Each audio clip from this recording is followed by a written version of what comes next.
जमात इस्लामी से अता तारर साहब ने यह कहा है कि हुकूमत बात करने को तैयार है। किसी हुकूमती नुमाइंदे ने कांटेक्ट किया, कोई हुकूमती कमेटी आपके पास आई बातचीत करने के लिए? ये अवामी मसले के ऊपर जो आप आवाज बुलंद कर रहे हैं इस पर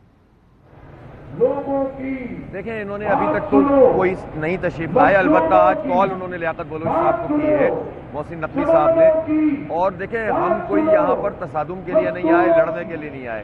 अगर तसादुम करना होता, लड़ना होता तो आज ये सब हम डी चौक पे बैठे हुए होते। हमारे पास ये हमारे जब नौजवान ये सारे कंटेनर उठा के फेंकने की सलाहियत रखते हैं और उन्होंने कई जगह पे रुकावटें अबूर भी की हैं, तो हम डी चौक पे भी पहुँच सकते थे और कुछ लोग पहुँचे भी थे।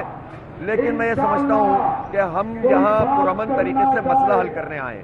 हुकूमत अगर वाकई संजीदा है और बिजली के बिल कम करेगी, तनख्वाहदार लोगों का स्लैब खत्म करेगी, पेट्रोल की लेवी खत्म करेगी और ये टैक्स जो इजाफी बिजली के बिलों में लगाए और टॉप अप ऑल IPPs को लगाम देने के लिए तैयार है, रीनिगोशिएट करने के लिए रोड मैप दे और कुछ IPPs को बंद करे जो हम पर बोझ बनी हुई है, तो हमें कोई खुशी नहीं, हर वक्त जो है वो ये कोई शौक नहीं है कि हम यहाँ सड़कों के ऊपर बैठे रहें। ये 25 करोड़ आवाम का मसला है, मर रहे हैं लोग, बिजली के बिल तबाह कर रहे हैं, लोग अपनी चीजें बेच रहे हैं, इस महीने बेच दी, अगले महीने क्या करेंगे? गरीब आवाम तो बर्बाद हो रहे हैं, मिडिल क्लास का बुरा हाल है। तो आप ये बताएं कि ऐसी सूरत हाल में हम क्या करें? इसलिए जमात इस्लामी अवामी इशूज को लेकर कोई इंतखाब अभी नहीं हो रहा, हम सिर्फ अवाम के मसले को हल करने के लिए खड़े हुए। इन्होंने फस्तायत का मुजाहरा किया, इस्लामाबाद को बंद कर दिया चारों तरफ से, हमने फिर भी रुकावटें अबूर कर ली। एक धरना कई धरनों में तब्दील हुआ और अभी भी मरी चौक पे ये बहुत मरी रोड पे धरना है और अब हम यहाँ बैठ गए, हम नहीं उठेंगे, सीधी बात है। और हम डी चौक की तरफ भी दोबारा जाएंगे।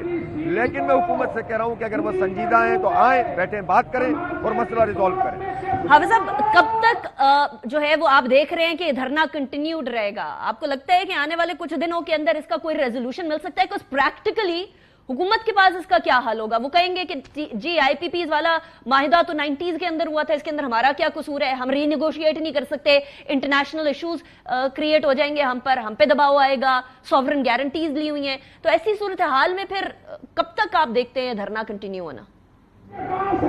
इतने शोर में जो मैं बात समझ सका हूं वो ये है कि सॉवरेन गारंटी हुकूमत ने दी।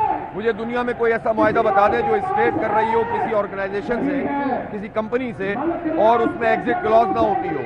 क्या हमारी IPPs ने सारे मुआहिदे पूरे किए हैं? नहीं किए। बहुत सौ की तो मुद्दत पूरी हो गई है। और बात यह है कि रीनिगोशिएट दुनिया में किया जाता है, 25-25 साल के मुआहिदे इन्होंने किए हैं। हम अब मजीद हजारों अरब रुपए इनके मुंह में नहीं डाल सकते। हमारे बच्चों के चीजों को तुम छीन कर इन IPPs का पेट नहीं भर सकते। इसलिए सीधी बात है कि रीनिगोशिएट भी करो, कुछ IPPs को बंद करो। 745 रुपए यूनिट वाली IPP चल रही हो और हमारे गरीब भूख से मर रहे हो, हमारे ऊपर बिजली के बम गिर रहे हो, तो ये तो हम नहीं कबूल कर सकते। सीधी बात है। इसलिए हम बैठे यहाँ पर, ये धरना चलेगा और ये जमात इस्लामी है। आप ये अच्छी तरह से जानते हैं कि हमें अपनी जात के लिए कुछ नहीं चाहिए, मुझे अपने लिए कुछ नहीं चाहिए, मेरी जमात के लिए। 25 करोड़ लोगों का मसला है, मायूस हो गए नौजवान, सब बाहर जाना चाहते हैं। लिहाजा बस सीधी बात है, मसला हल करो, रिलीफ दो। आपको हाफिज साहब, आपको क्यों लगता है कि अभी तक हुकूमत ने ये काम नहीं किया? मतलब एवरीबडी इज आस्किंग, हर कोई सोच रहा है कि हुकूमत कर तो सकती थी। ये जो डिमांड्स आप कर रहे हैं बड़ी जेन्युइन डिमांड्स है, हर आम आदमी की भी डिमांड्स है। हुकूमत ने अब तक कोई इक़दामात क्यों नहीं उठाए इस हवाले से? अच्छा, जो बात मैं आपकी समझ सका हूँ वो ये है कि आप कह रही हैं कि अब तक हुकूमत ने ये काम क्यों नहीं किया। अगर तो आपका सवाल धरने से मुताल्लिक है तो उन्हें करना चाहिए, बात करनी चाहिए, ठीक है। और अगर ये IPPs से मुताल्लिक है तो क्योंकि स्टेक्स हैं इनके, ये 94 में बेनजीर के जमाने में शुरू हुआ था पीपल्स पार्टी की हुकूमत, फिर नून लीग ने ये मुआहिदे किए। मुझे आप ये बताएं कि 2 से 3 अरब डॉलर हमने महज इसलिए अदा किए पाकिस्तान की कौम ने कि आप अपना लोकल कोयला इस्तेमाल नहीं कर रहे और आप इंपोर्ट कर रहे हैं। आप अंदाजा लगाइए, 2-3 अरब डॉलर इन लोगों की किकबैक्स, इन लोगों की नाअहली और भुगते पाकिस्तान के मिडिल क्लास गरीब तनख्वाहदार लोग। तो इसलिए ये नहीं चलेगा, आप शिफ्ट करें इसको लोकल कोल के ऊपर। और हमें नहीं पता आपके लल्ले तलल्ले, सीधी बात है, अगर अब तक नहीं हुआ तो अब होना चाहिए। Enough is enough. बहुत शुक्रिया अनिका मेरे जी। हाफिज साहब, बस आखिर में ये बता दीजिएगा آخر میں یہ بتا دیجئے گا کہ حکومت اگر آپ سے نیگوشیٹ کرنے بیٹھتی ہے تو آپ کی جو ڈیمانڈز ہیں ان کے اندر سے کتنے % ڈیمانڈ آپ ایکسپیکٹ کرتے ہیں کہ پوری ہونی چاہیے؟